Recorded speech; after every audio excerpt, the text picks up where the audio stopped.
मैं वो हूं जो हमेशा से है, मैं वो हूं जो हमेशा हमेशा में होगा। तो मैं खुद को आज में क्यों समेट रहा हूं? 10 साल पहले जब मैं बहुत परेशान था, बहुत दुखी था, मुझे लग रहा था कि जीवन आगे नहीं बढ़ पाएगा, सब कुछ समाप्त होने की कगार पे खड़ा है, अब कुछ नहीं हो सकता, तो उस मासूम की सभी सोच, सभी चिंताएं, सभी बातें गलत साबित हो गई। उसको गलत साबित करके ही यहां तक पहुंचा हूं। तो कम से कम उसका सम्मान रखने के लिए, जो दुख उसने भोगे उनको ना भोगने के लिए मैं पुनः ऐसी सोच तो ना रखूं कि फिर जीवन खत्म हो जाएगा, मैं आगे नहीं बढ़ पाऊंगा। जिनको खोने से उम्र भर डरता रहा, आज उनकी यादें भी हफ्ते में एक बार आके टकरा जाती हैं, एक भीनी सी मुस्कुराहट ले आती हैं या एक नन्हा सा आंसू ले आती हैं। उनको खोने के विचार में भी अब खुश रह लेता हूं।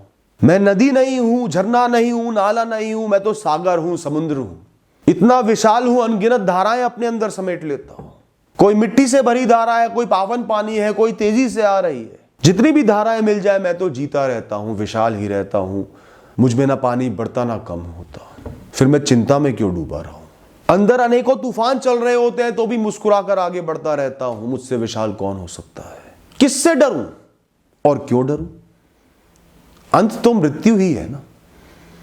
इस शरीर का अंत मृत्यु ही है ना। मेरा तो अंत हो ही नहीं सकता ना, क्योंकि जिसकी शुरुआत ही नहीं हुई, जो अनादि काल से चला आ रहा है, अनंत काल से चले आ रहा है, उसका अंत कैसे हो सकता है? और मृत्यु हो भी जाएगी तो उसके बाद तो मुझे कोई फर्क ही नहीं पड़ेगा। सब मोह खत्म हो जाएंगे, सब बंधन खत्म हो जाएंगे, सब चिंताएं खत्म हो जाएंगी, इस जीवन से हर जुड़ाव खत्म हो जाएगा। मैं फिर तीसरा इंसान बन जाऊंगा, मैं मुक्त हो जाऊंगा। और मृत्यु से पहले चाहे जो भी हो जाए, कितना ही नुकसान हो जाए, सब बिछड़ जाए, तो भी जीवन चलता रहेगा। आसानी से ना चले, संघर्षों से चले, पर चलता रहेगा। मैं कर्म करता रहूंगा। मेरा मकसद ही इस दुनिया में, इस जीवन में कर्म करना है, वही मुझे करने हैं। जो होगा देख ही लूंगा। जब जीवन मुझसे जितना कौशल मांगेगा मैं लगा दूंगा। उसके लिए ही यहां पर आया हूं, उसका साथ जरूर दूंगा। तो मैं क्यों डर रहा हूं? किसको खोने से डर रहा हूं? जो कभी मेरा था ही नहीं, जो मेरा है ही नहीं, जो किसी का भी नहीं है। लाखों लोगों से ऊपर उठ जाने का गर्व सिर्फ अमीर बनकर ही नहीं होता दोस्तों। त्यागने से, स्वेच्छा से त्यागने से, या सहने से, या संघर्षों से भी हम ऊपर उठ जाते हैं। दुनिया नीचे नजर आने लगती है, छोटी नजर आने लगती है, बेमतलब नजर आने लगती है। मैं कभी बूढ़ा या बीमार नहीं होता। वो तो सिर्फ ये त्वचा होती है, ये शरीर होता है, ये अंग होते हैं। कपड़ा है, धुल धुल कर, धूप खा खाकर सिकुड़ेगा ही, फटेगा ही, तभी तो नया आ पाएगा। कब तक इस पुराने कपड़े को पहने रहोगे? वरना सारा आकर्षण ढल जाएगा, सारी सुंदरता ढल जाएगी, ऊब जाओगे। मुझे कौन सा एक कपड़े में अनंत काल तक काम चलाना है, जो इतनी परवाह करूं, इतनी चिंता करूं कि ये खराब ना हो जाए। मैं तो अनगिनत कपड़े बदल चुका हूं और आगे भी बदलता रहूंगा। ये वस्त्र मुझे सिर्फ ढकने के लिए है कुछ समय में इस जीवन में, और कुछ भी नहीं है।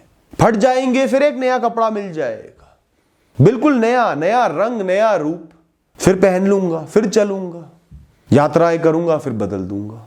जिन्हें मेरा अपना कह कहकर घूम रहे हो ना आज, उनमें से कोई तिल तुष मात्र भी तुम्हारा नहीं है। सिर्फ उनका मैं तुम्हारे मैं से जुड़ा हुआ है।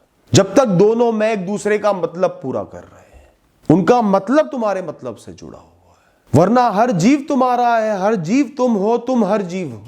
तुम किससे अलग हो, किस प्राणी से अलग हो? सबके लिए ममत्व का भाव रखो, अपने का भाव रखो। पर ऐसा नहीं हो रहा ना, क्योंकि तुम्हारा अहंकार, तुम्हारी जरूरतें किसी के साथ जुड़ी हुई है जिन्हें तुम अपना कह रहे हो। जिस दिन मतलब खत्म हो जाएगा, अपने भी पराये बन जाएंगे, उनसे मुंह मोड़ लोगे, उनसे बातचीत करना बंद कर दोगे दोस्तों।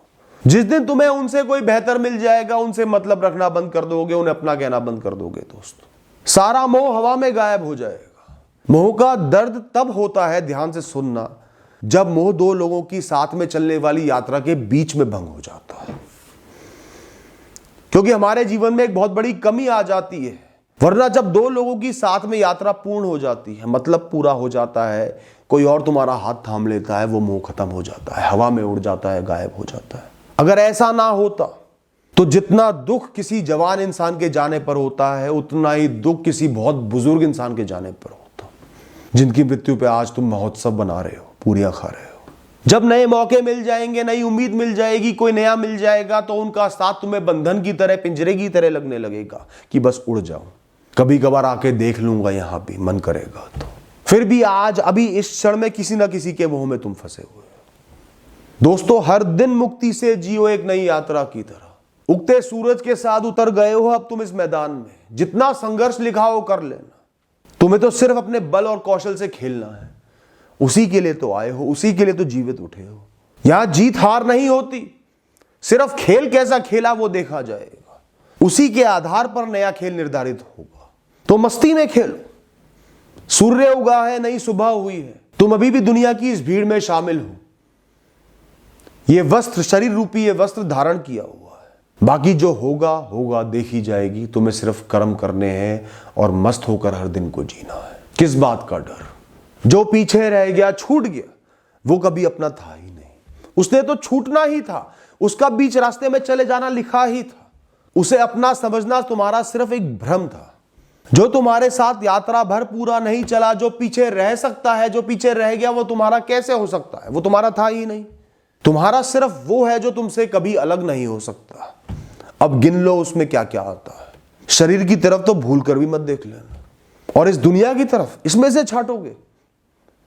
सब कुछ एक है, सब माया है, कुछ अलग नहीं है। प्रतीत हो रहा है अलग है, सब नाशवान है, सब पराया है, सब किराए का है। जो तुम्हारा है वो अंदर मिलेगा, बहुत गहराइयों में मिलेगा। वो तुम्हारी हर नस में दौड़ रहा है, प्राण बनकर। उसी ने ही इस शरीर को, इस मिट्टी के ढांचे को संभाला हुआ है। वरना पड़ा होगा, कहीं लेटा होगा, बदबुएं उठ रही होंगी। अपने विशाल व्यक्तित्व को पहचानो, जिसमें हर भूत, हर भविष्य समाया है, हर जीव समाया है, हर जीवन समाया है, जिसको कोई एक चोला समेट नहीं सकता, एक वस्त्र समेट नहीं सकता। दोस्तों,